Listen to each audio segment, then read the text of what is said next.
अस्सलामुअलैकुम, मैं हूँ जहांगीर हसन और आप लोग देख रहे हैं जहांगीर हसन व्लॉग। और इस टाइम आप लोग देख सकते हैं इस वीडियो में बारिश हो गई है हमारे गांव में और वो बहुत ही खूबसूरत नज़ारे इस टाइम देख सकते हैं आप इस वीडियो में। और अभी मैं बाईसाइकिल पे हूँ, एक हाथ पर बाइक चला रहा हूँ और दूसरे हाथ पर मोबाइल पकड़ा है। और आप लोग इस टाइम पहाड़ पर बादल देख सकते हैं, बहुत ही खूबसूरत है। व्यू तो काफ़ी ही बहुत अच्छी देती है।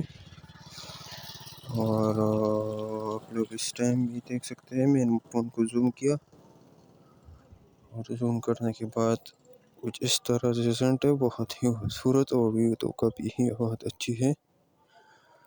और ऐसे मोर वीडियो देखने के लिए मेरे यूट्यूब चैनल को सब्सक्राइब करना मत भूलिएगा। शुक्रिया।